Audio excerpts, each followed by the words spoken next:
Hello, friends. This is Shelby Erkenbrack from the Mindset School Online. I'm here to fill you in about my mindset transformation journey. Today's day 21. That means tomorrow is the last day of this transformation journey on my YouTube channel. And I have been doing a lot of research during this transformation. Learning something new every day always helps my mindset and my brain and my life. So I've been doing that, and I've researched growth mindset, and I found that a growth mindset means you choose to believe you can change. That's it. You know that you have the ability to choose to change your thoughts, your beliefs, and your actions. What gets in the way of forgetting that we have the power to choose what we think anytime, any place, and we can choose healthy, self-supporting thoughts that are going to grow our minds and expand our lives and create what we want to fulfill ourselves and our purpose and to feel happy and content and in love with your life every day. The only thing that gets in the way of having a mindset that allows you to do that is yourself. It comes from your own old, fixed, set beliefs. You have been programmed by yourself, your life, your experiences, and your brain by everything that you've encountered so far on your journey on this earth. There are layers of vibrational patterns that you may be aware of or not aware of that you have to let go of, dissolve, uncover, release, and set free so you can start thinking the healthy, happy thoughts that should come to you naturally. A fixed belief is a belief that you don't think you can change. And that leads to a fixed mind, and that leads to a not changing or growing or becoming what you want to be. A natural self-supporting belief comes from a naturally healthy self-supporting mind. If you think thoughts and you believe things that support you, you have a healthy mindset. I believe all healthy mindsets are growth mindsets because if you are healthy, then you always know that change is nature. So when you encounter a problem, you just know that's a part of life. You learn from it, you move on, and you don't have these negative self-defeating thoughts that come from fixed beliefs from an unhealthy fixed mindset.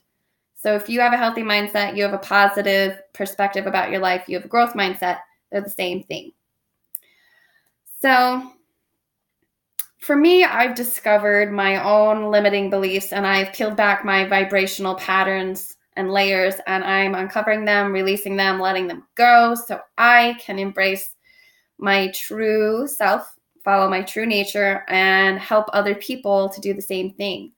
I want a healthy, happy growth mindset for myself and my kids and my family. And for my life, I need to be able to support myself with my thoughts and beliefs and be confident for me to actually grow my business and do all the things I want to do. And I also want to help other people do the same thing. We should all enjoy our lives. That's the whole reason for being alive, is so you can experience and learn and grow and enjoy. I think more of us need a lot more joy in our lives. So I will tell you some of my fixed beliefs that I had to release and dissolve. My ants I had to crush. I think I've already talked about fear. Fear causes procrastination. Fear was one of my fixed beliefs coming from being introverted and experiences in my life. That's just how I came to believe myself to be afraid of everything.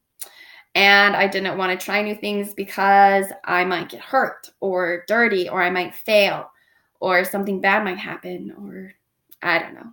I was afraid of everything. And because I'm an introvert and an empath, I was afraid of people.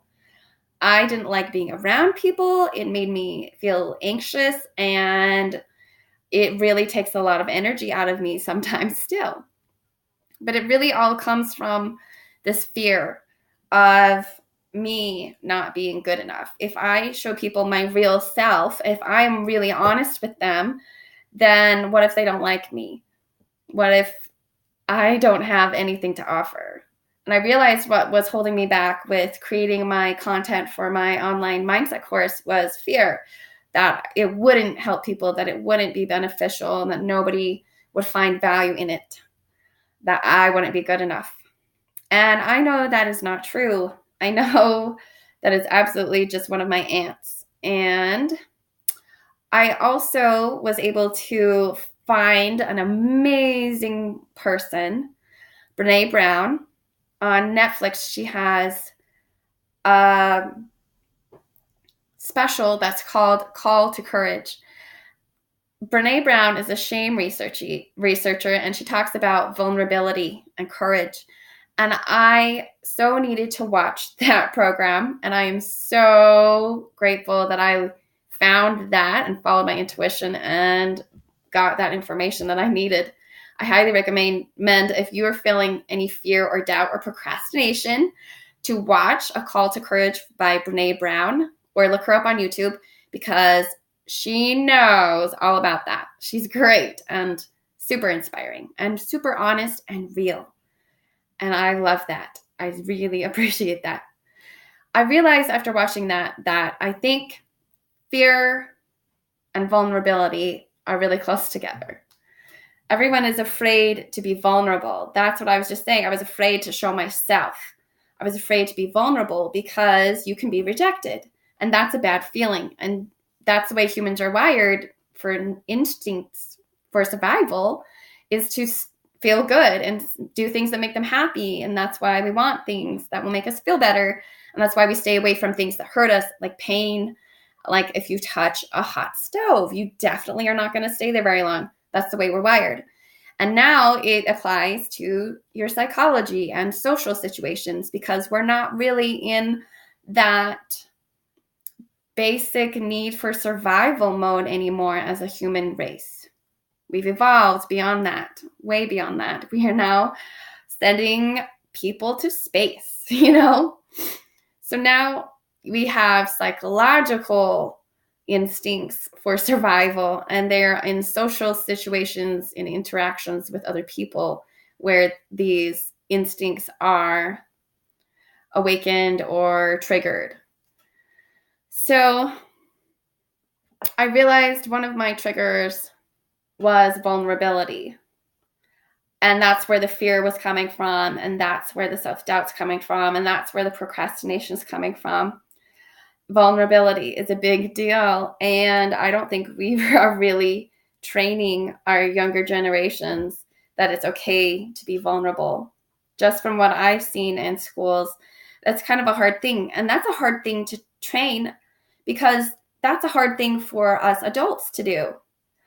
I made sure when I was teaching, in my teaching career, I always made sure to be honest with my students.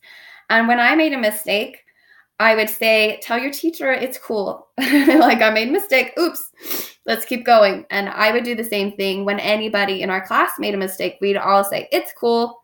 They didn't know the answer. They said something wrong. Maybe people laughed. Everybody said, it's cool. And we move on.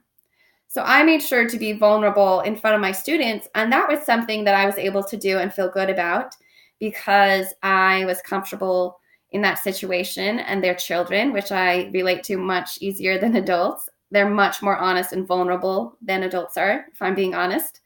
So it was more, much easier for me to be honest and vulnerable with the kids, because I get that back, and they're not as offended or don't take things as hard sometimes as adults. So I would always explain things to them. And if I was upset or having a stressful moment, I would let them know, your teacher's having a stressful moment. Can you please help me out? And be really nice and calm for a second. And guess what? They usually can read the room. Children are more sensitive to vibration than adults, I believe. And they will do it. They will actually help you out, especially if you have a connection with these little humans and they like you and you like them. So being vulnerable in the classroom absolutely is valuable. And I do believe it is a skill we need to teach our kids and have as an adult. And I also know it is a huge part of having a healthy growth mindset. If you're not able to be vulnerable, to be honest, to be yourself, and to put yourself out there, then you're not going to be successful. I realized I was having problems sharing my story because that is a really vulnerable thing. And I am really sensitive. And it's really sensitive to the people around me because they are in my life and they're part of my story. So if I tell my story, I have to do it in a way that is comfortable for me. So I can still be vulnerable. I can still help people. I can still share my story, but I can still feel courageous and secure and know that this is the right thing to do because it is going to help people, because I've been where they have been and I've had those experiences as a teacher and a mom and building this mindset school online and this YouTube channel, that I have learned a lot of things and I can help others who are in the same place or dealing with the same patterns or ants, those negative beliefs, those negative thoughts. Because I know all humans can have those. All humans can have negative thoughts. That is a very human thing. So I am releasing my fear and I am embracing my courage so I can be vulnerable and so I can fulfill my purpose. I'm going to leave you with some affirmations that I always love to use when I am feeling this way, and it always helps to erase those ants and to start a new pattern and wire a new circuit in your brain. So here they are. I like to tell myself, I am enough. I have all I need. I am growing by embracing the way my brain and personality work. I have learned new truths, and I choose to think and believe thoughts that are supportive and loving to me. My favorite is still, I am the only me, and that is enough. I will leave you with that, and I will see you tomorrow to wrap up this 22-day journey. If you like these ramblings, please subscribe, leave me a comment, and I'll see you soon. Thanks for listening.